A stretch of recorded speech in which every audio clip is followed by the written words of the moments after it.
Testing. Check. Ready.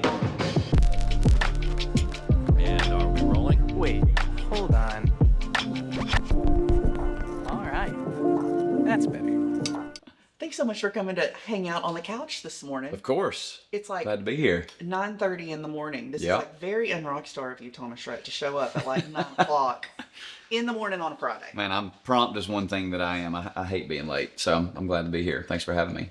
Well, it's our pleasure. Do your kids like get you up this early, or are they still in bed asleep? Mine are still in bed asleep. I'm like, what are you doing? My 2 and 4-year-old are up at 5:45 every day. I'm so sorry. But my older two sleep till like 10. So I've got teenagers and babies basically. But school's about to start, so trying to get back in the rhythm of like getting them all up at that time. But At 5:45? I mean, school starts at 7:15. Back into the rhythm. Back into the albums too. Yeah, Right. I mean, you're sending kids back to school and putting out an album at the same time. I know, right? What are you doing? two full-time jobs. No, this record has been a lot of fun. I feel like I've had more time this go around to like most time I've really ever had to make an album. I feel like every other album I've made has been pretty rushed is not the word, but you know, kind of trying to release a record in between a run of shows and before a run of shows. And so, you know, being able to be in the studio with a fresh voice and being able to go on writing camps without having to play a show has been a big dream of mine for a long time. And so on this record in particular, I had the time and space to kind of carve out to make sure I had a ton of time for my kids and my wife, and also a ton of time to write and produce and go back and change lines and all those things. And I think having that much time can be a blessing, but it can also be a curse in the way that you can overthink some things. And I'm a pretty big overthinker, but I was surrounded this go around with a team that I feel like helped so much just in the whittle down of songs and, you know, what to release first and what to release second, and then ultimately how many songs to put on the record, all those things. And so it's actually been a peaceful record putting out process, which is the first time I can really say that. So That's how did you plan that? Like, how did you make that happen? Because this feels like a very busy time in your life. no, this season for sure is busy, you know, but I think last year, probably in September, my team is so good at trying to plan way ahead in the future, and probably around September, it was just like, what are we doing next year? And I literally kind of took this year to do only fairs and festivals and some acoustic dates, which I've never done in my whole, 13 or 14 years of doing this. And so, and I knew that this record was going to come out this year, so I really wanted to have the first part of this year be solely doing nothing but singing vocals and tweaking and making sure that the record was exactly what I wanted it to be. So, been an interesting year. I've never played this few shows in my life, but it's also been very rewarding to be able to spend, a lot of time kind of honing in on this project, and might be the new system. We'll see. What do those days look like for you? The days when, you get up and then you go write songs, and Yeah. then how does that work? How does that Well, I think I also changed up my writing process this go around because I keep going to the time is something that you can't really buy. And so like, I would say for the last few records, it's been, grabbing 3 or 4 songwriters a week, and we all fly out together to the run of shows, and we'll do, 3 in a row, and we wake up in the morning and write from 10 a.m. to meet and greet and do the show, and then write again after the show until 3 or 4 o'clock in the morning. And by the time Sunday rolls around, I'm an absolute zombie. And we've written 15 songs and played 3 shows and done interviews and the whole thing. And so I think that worked for me for a season. But I think now, just having 4 kids, like I've got to be on, when I get back to the house. And so kind of quit bringing writers on the road and started really just carving out moments to do songwriting camps. And so this whole record really, I mean, there's give or take a few that were written on the bus, but rented a house in Chattanooga once, went to LA for a couple weeks, rented another spot, I think on the East Coast, and brought songwriters, because I think the beautiful thing about a camp is that there is nothing else going on. And it's hard to do in Nashville because I always have that pressure to like go home at night.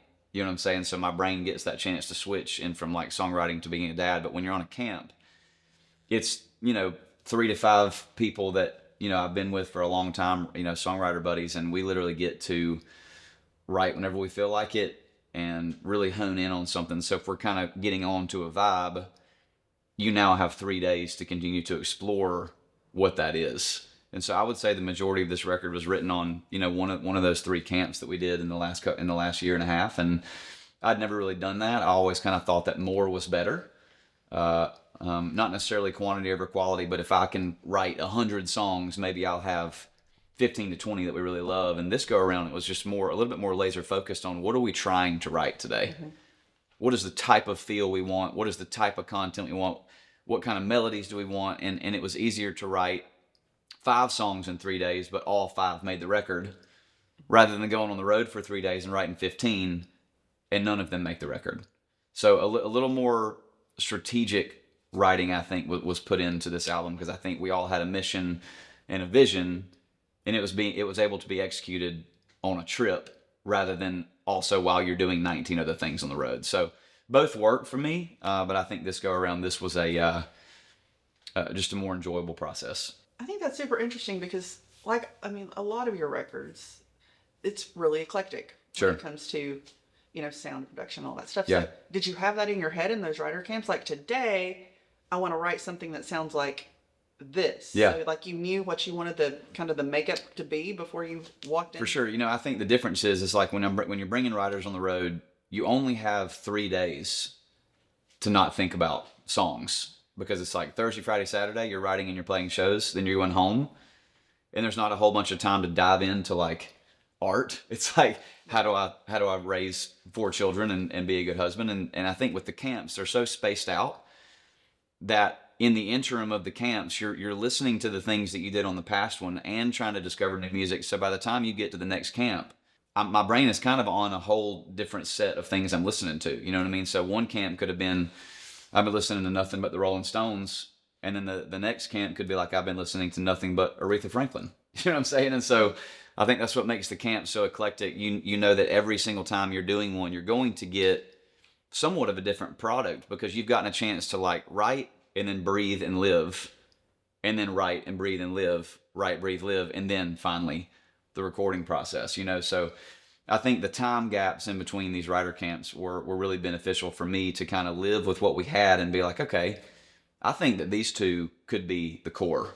So if these 2 are the core, on the next camp, we go, okay, how do we take this and expound upon this? And on the next one, how do we keep expounding? And so I just never done it that way. I always just thought I just had to keep writing and writing and writing and writing and writing. And I think what I found doing that, I was also in my 20s doing that. I'm now 34. What I found doing that was just sometimes more is just not better, And I think getting to work with Julian Bonetta on this project, along with Dan Huff. Julian is a very, he's like a songwriting sommelier. That's the only way. He's so detailed in the way that he writes and the way that he talks and the way that he brings up ideas, not only in the songwriting room and in the production room. And it was very inspiring to me to kind of chill for a second and realize, okay, if we haven't written 3 songs by 3 p.m., the world is not going to collapse. You know what I'm saying?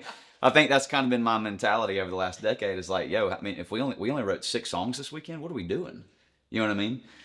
But I think just maybe just getting older and having a bit more wisdom in this space, it's been nice to write a verse in the morning and then write a bridge in the afternoon. And by the time you get to finish it, you kind of go, oh, we took our time on this, and now it's actually something that we love, rather than something that we rush through just for the sake of oh, check, wrote a song, check, wrote a song. Does that make sense?